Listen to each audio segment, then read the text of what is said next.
2023년 감사주일, 오늘 아침 우리에게 주신 하나님 말씀은 구약성경 이사야 45장 15절입니다. 함께 하나님 말씀을 읽겠습니다.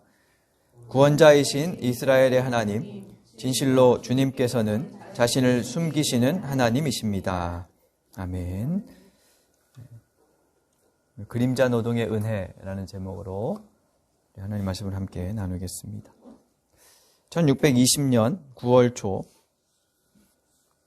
영국 국교회로부터 핍박을 받던 청교도들이 종교의 자유를 찾아 메이플라워라 이름 붙여진 배를 타고 영국을 떠나 대서양을 건넙니다. 그리고 그해 11월 16일 한 60여일 만에 아메리카 대륙에 도착합니다. 작은 배를 타고 큰 바다를 건넜다는 기쁨도 잠시, 그들 앞에는 말로 할 수 없는 어려움이 놓여 있었습니다. 도착한 때는 강풍과 눈보라가 치는 혹독한 겨울이었고요. 질병이 일고 식량은 부족했으며 거할 집이 없는 관계로 들짐승의 위협도 상당했습니다. 절박한 현실이었죠. 게다가 그 과정에서 102명이 출발했는데 절반에 가까운 44명이 목숨을 잃었습니다. 가족들도 아마 상당수 죽어 나갔을 겁니다. 그런 어려움 가운데 원주민들의 도움을 받으며 살아가는 법, 또 그 땅에서 농사하는 법 등을 익힙니다. 필사적으로 노력한 끝에 1년 후인 1621년 가을, 정착지에서 거둔 첫 열매를 하나님께 드리며 원주민들과 함께 잔치를 열었죠. 오늘날 추수감사절의 시작입니다. 미국 교회의 영향을 받은 한국 교회는 그 전통을 따라 1904년에 첫 감사절을 지켰다고 합니다. 이후 날짜가 조금 변동되긴 했지만 11월 셋째 주일을 추수감사주일로 지키는 전통을 교회는 오랫동안 이어왔습니다. 선교사들의 영향도 있었겠지만 현실적으로는 대다수가 농민들이었던 관계로 농민들이 가을 거지가 끝나는, 가을 거지를 끝내는 11월 중순이 지나야 추수감사 헌물을 할 수 있었다는 것도 아마 이유였을 겁니다. 그러다가 우리의 현실에 맞게 우리의 오랜 전통에서 감사절은 추석이죠. 그래서 추석 즈음에 추수감사절을 지키자는 논의가 교계에서 있었어요. 그래서 지금은 개교의 형편에 따라 10월부터 11월 사이에 자유롭게 추수감사주일을 지내고 있죠. 추수감사라는 말은 말 그대로 수확의 기쁨을 나누며 이것을 하나님께 감사드리는 절기입니다. 하지만 지금은 농업사회를 벗어나 있어서 이 추수라는 말이 크게 우리에게 다가오지는 않습니다. 여러분 중에도 텃밭을 가꾸는 분은 계셔도 전업 농부는 없으시죠? 풍년이 들어 많은 수확이 이루어진 것은 분명 하나님께 감사할 일이긴 한데요. 도시에 사는 소비자들에게는 풍작이든 충작이든 큰 차이가 없고 관심거리도 아닌 것 같아요. 물론 물가에 어느 정도 영향을 미치긴 합니다. 근데 풍작이 든다 해서 우리나라의 그 시장 시스템이 풍작이 든 만큼 금액이 내려간다거나 하지는 않아요. 그래서 소비자가 지불해야 할 금액이 줄진 않습니다. 그러다 보니까 오늘날 추수감사절은 추수에 대한 감사라는 의미는 사실 없어졌죠. 그보다는 한 해의 살이, 또 한 해의 소득에 대해서 감사를 드리는 그런 절기라고 할 수 있습니다. 근데 또 한편 대다수 월급 생활을 하는 우리들은 이미 매달 드리는 헌금으로 뭐 11조든 월정 헌금이든 주일에 정해드리는 그런 봉헌으로 사실 하나님께 충분히 감사를 표하고 있습니다. 그리고 월급이나 수입이 날씨에 영향을 받는 농사처럼 뭐 큰 변화가 있는 것도 아니죠. 오히려 코로나 이후 경제 상황에 의해서 소득이 줄어든 분들이 더 많습니다. 그렇다 보니까 추수감사라는 단어에서 추수를 빼고 감사주일로 하자 하는 이야기가 교계에서 있어 왔어요. 요즘 특히 이제 젊은 세대들에게는 더 이것이 다가오지 않기 때문이죠. 저도 추수라는 어휘를 빼긴 했습니다만 그렇다고 해서 감사절의 느낌이 새로워지는 것 같지는 않아요. 게다가 개인적으로는 감사절쯤 되면 구호처럼 하는 말들이 있죠. 감사하면 더 큰 감사거리를 주신다. 작은 일에 감사하면 큰 감사를 주신다 하는 이런 그 이야기들이 하나님과의 거래로 변질된 것 같아서 왠지 좀 편치만은 않기도 합니다. 그럼에도 바쁜 일상에서 우리가 누리는 것들을 간과하거나 당연한 듯 여기며 사는 우리에게 1년에 하루를 정해서 잠시 멈춰 지난 삶을 돌아보고 또 하나님께 감사하는 것은 나름의 의미가 있죠. 그래서 저도 잠시 멈춰서 우리 교회가 감사할 일이 무엇이 있을까 생각을 해봤습니다. 네. 밥하는 소리가 아주. 우리 교회가 감사할 일이 뭐가 있을까요? 우선 지난 봄에 노회의 허락을 받고 우리 교회가 정식으로 가입이 됐어요. 집에서 제가 예배드리기 시작한 것으로 따지면 한 2년 반 정도 시간이 걸렸습니다. 또 여름에는 예배 장소를 새로 마련하고 이전하게 되었습니다. 보증금과 월세도 더 많이 내야 했고 무엇보다 공사비 지출이 커서 고심했지만 여러분들의 헌신과 또 생각지 못한 분들의 도움으로 무사히 이전하게 된 것도 감사한 일입니다. 아울러 이번 가을에는 평소 알고 지내던 집사님 한 분이 저희와 함께 하시게 됐어요. 오늘은 참석을 못하셨지만 우리처럼 조그만 개척교회에는 한 사람의 예배자가 매우 귀하죠. 그래서 함께 하시게 된 것이 무척 감사하지 않을 수 없고요. 그리고 작은 수이지만 거의 매주 빠짐없이 예배에 참석하시는 여러분들도 무척 감사한 분들입니다. 여러분들의 한 해 살이는 어떠셨나요? 돌아보면 고맙고 감사한 일도 기억나실 거고 반면 아프고 허전하고 쓸쓸한 일도 생각이 나실 겁니다. 좋았던 추억도 떠오르고 아쉬웠던 순간도 스쳐 가시겠죠? 그럼에도 드라마 도깨비의 대사를 패러디해서 말하면 날이 좋아서, 날이 좋지 않아서, 날이 적당해서 모든 날이 좋았습니다. 그 모든 시간에 하나님께서 함께 하셨기 때문입니다. 문제는 그 하나님이 우리 눈에 보이지 않아 우리가 알아채지 못하고 눈치채지 못하고 살아왔다는 것이죠. 지난주에 히스기야에 대한 말씀을 봤었습니다. 열왕기하 18장부터 20장까지 그리고 이사야 36장부터 39장까지가 히스기야에 관한 내용으로 주전 700년경을 배경으로 하는 이야기였습니다. 그런데 이사야서를 읽다 보면 39장까지 주전 700년경 히스기야의 이야기를 하다가 40장부터는 시대를 100년 이상 훌쩍 뛰어넘습니다. 남유다가 멸망하고 바빌로니아의 포로로 끌려갔던 때를 배경으로 하는 이야기가 바로 뒤에서, 그러니까 100년의 간격을 넘어서서 이사야 40장부터 전개됩니다. 그래서 이사야를 연구하는 학자들은 1장부터 39장까지를 제1 이사야, 40장부터 55장까지를 제2 이사야 이렇게 구분하기도 하지요.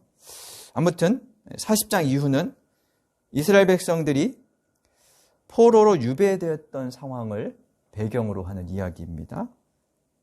그들은 자신들에게 닥친 국가의 패망과 유배로 절망감에 사로잡혀 있었습니다. 그런 동포들에게 이사야는 40장 이후에서 하나님께서 준비하고 계시는 놀라운 일, 다시 말해서 포로 생활에서 해방되어서 고국으로 돌아가는 일에 대해서 설교했습니다. 희망찬 메시지였겠죠. 하지만 청중들은 믿지 못하겠다고 했습니다.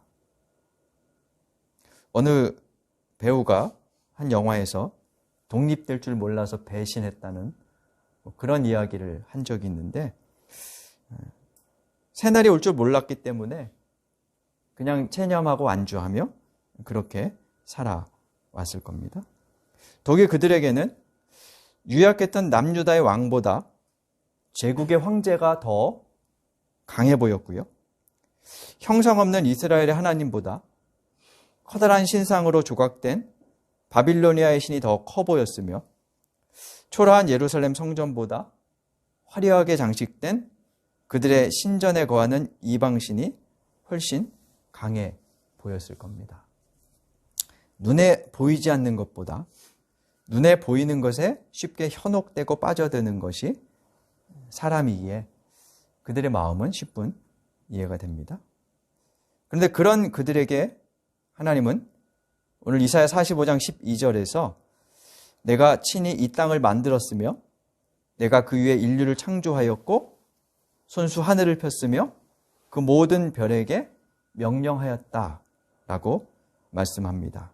그리고 그 하나님께서, 그렇게 천지를 주관하시는 하나님께서 포로된 당신의 백성을 풀어나게 하실 것이다, 놓아줄 것이다 라고 말씀합니다. 그런 일들이 어떻게 이루어질지는 알 수 없었지만 하나님은 그 일을 행하시겠다고 하셔요. 이에 이사야는 하나님을 향해서 15절에서 이렇게 고백합니다. 구원자이신 이스라엘의 하나님, 진실로 주님께서는 자신을 숨기시는 하나님이십니다. 하나님은 신상이 없습니다. 그래서 고대인들은 그 신상이 없는 신은 없는 신으로 여겼습니다. 바빌로니아의 간이 우뚝 솟아있는 커다란 마르둑이라는 신이 건재합니다. 그는 분명히 존재하는데, 그래서 그 제국을 승승장구하게 하였는데 하나님은 보이지 않아요. 아무 일도 안 하는 것 같죠. 그러니까 그분이 무언가 해주시겠다는 것도 받아들이기 어려웠던 겁니다. 그런데 이사야는 오늘 본문에서 하나님은 숨어서 계신 분, 자신을 숨기시는 분이다 라고 말합니다. 개역 개정판에는 스스로 숨어 계신 하나님 이렇게 번역이 되어 있어요. 하나님께서 자신을 숨기신다는 것은 우리가 알 수 없는 방식으로, 그래서 이해하지 못하는 방식으로 일하신다는 겁니다. 그분은 신비로운 방식으로 존재하시고, 그래서 우리에게 숨어 있는 것처럼 보일 때라도 우리의 구원을 위해 일하시는 분이시다 라고 이사야는 고백하는 거죠. 숨어서 계시지만 일하신다, 구원을 베푸실 것이다 라고 말하는 겁니다. 그림자 노동이라는 말이 있습니다. 오스트리아의 철학자 이반 일리치가 자신의 책에서 언급한 개념이라고 합니다. 고도의 산업사회에서 재화나 서비스 등 유무형의 상품을 생산하는 데 요구되는 무급 노동을 뜻하는 어휘라 그래요. 자동화되고 무인화된 시스템이 우리 주변에 확산되고 있죠. 그래서 주유소도 이제는 대부분이 셀프 서비스를 해야 하는 것이고요. 비대면 거래를 이제 휴대폰 모바일로 하다 보니까 각종 인증 절차를 거쳐야 하는 일들을 스스로 합니다. 주기적으로 소프트웨어를 업그레이드하는 등 간단하지만 귀찮은, 그래서 저 같은 사람은 절대 하지 않는 그런 노동들이 이제 증가하는 거예요. 그런 노동은 분명히 존재하는데 사실 그에 대한 보수가 없어요. 그런 것들을 그림자 노동이라고 합니다. 가사노동이나 돌봄 노동 등이 대표적인 그림자 노동에 속한다고 저자는 이야기하죠. 이런 노동은 아무리 해도 표가 나지 않는다는 게 특징입니다. 집에서 이루어지는 가사노동은 오늘따라 음식 맛이 더 좋다고 해서 성과급을 받기는커녕 하지 않을 때 핀잔을 듣기 쉽습니다. 사회에서도 이런 일은 많습니다. 거리를 청소하는 분들의 노동은 그 노동이 이루어질 때보다 이루어지지 않을 때 표가 납니다. 이반 일치는 이런 그림자 노동이 고임금 노동보다 훨씬 근본적이라고 이야기를 해요. 근데 문제는 이제 그 중요성에 비해서 그림자 노동의 임금은 없거나 낮고 업무 환경은 열악하고 고용은 불안정하다는 거죠. 그래서 이반 일리치는 자신의 책에서 이 그림자 노동을 먹고 자라는 현대 사회의 이면을 들춰내고 우리가 당연하게 여기며 편하게 살아온 삶이 그런 누군가의 그림자 노동 때문임을 일깨워 주고 있습니다. 성서의 하나님은 일하시는 분입니다. 노동하시는 하나님이라는 말입니다. 천지 창조는 하나님의 노동이었습니다.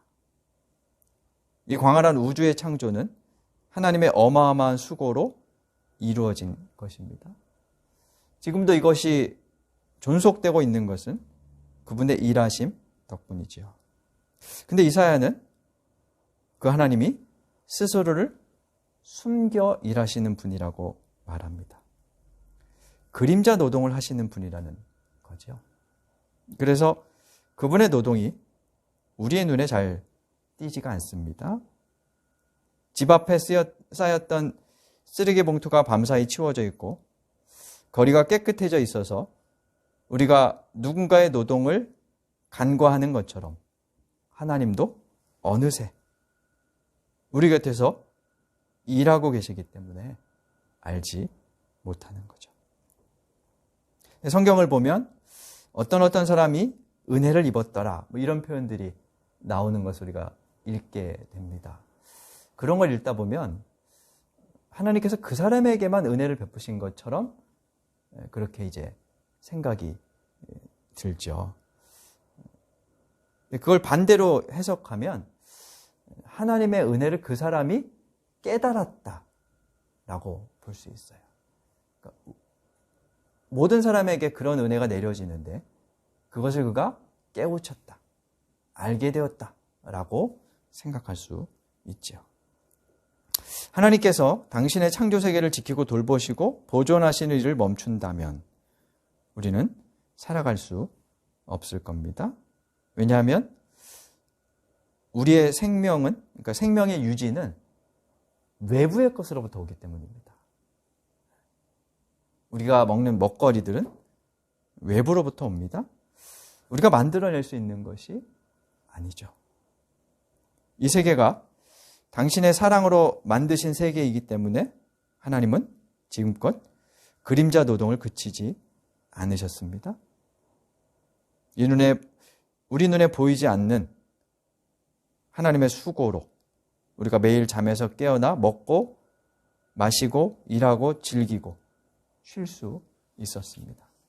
그것이 없었다면 우리는 존재할 수 없었을 겁니다. 그래서 오늘 우리가 누리는 이 생명은 지금도 하나님의 눈에 보이지 않는 그림자 노동, 그분의 인자하심과 성실하심이 만들어주신 은혜입니다. 하나님이 말없이 행하셨던 그림자 노동이 우리를 살게 했죠. 그분의 그림자 노동의 은혜가 우리를 숨쉬게 했죠.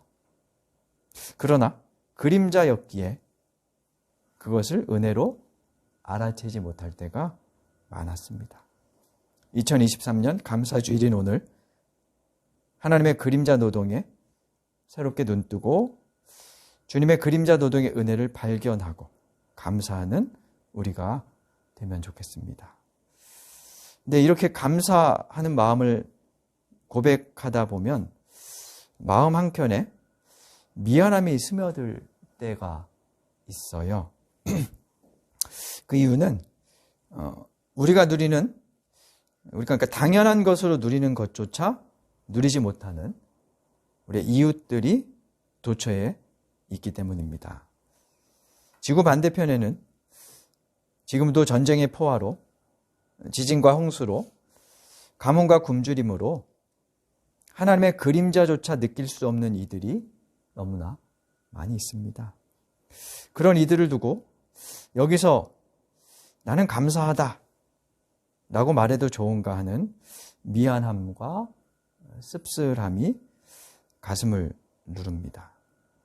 그런 현실을 보면서 하나님께서 그림자로서가 아니라 아주 큰 빛으로 나타나셔서 그들이 처한 어둠의 현실을 일순간에 몰아버리셨으면 좋겠다는 생각을 하기도 합니다. 근데 그런 일은 일어나지 않을 겁니다. 왜 그럴까요? 그것은 하나님께서 당신의 그림자 노동의 은혜를 입고 사는 우리가 그분을 닮아 누군가를 위한 그림자 노동자가 되어주기를 바라시기 때문일 겁니다. 당신께서 그림자 노동으로 세상을 지금껏 일구고 하늘의 새와 땅의 식물과 그것에 의존하여 목숨을 부지하는 우리를 돌보신 것처럼 우리도 누군가에게 그림자가 되어주기를 바라시기 때문일 겁니다.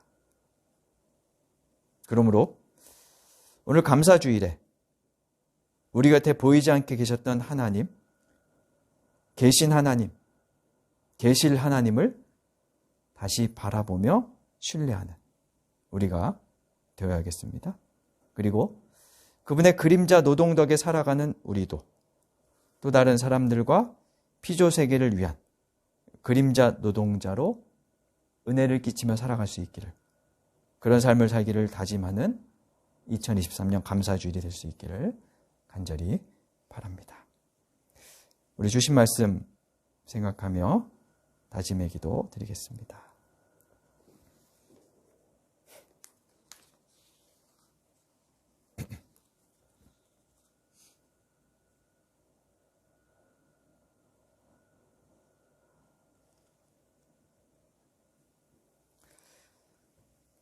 사랑의 아버지,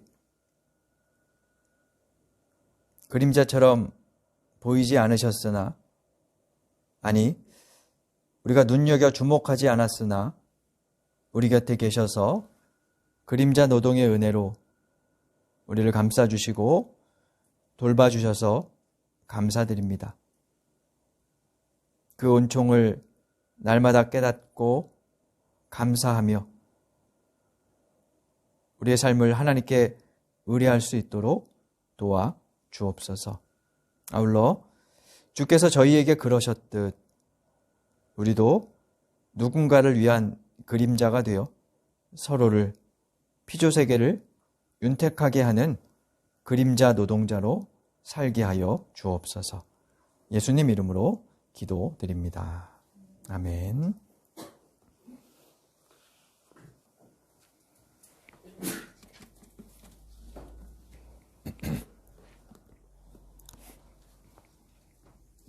찬송가 593장,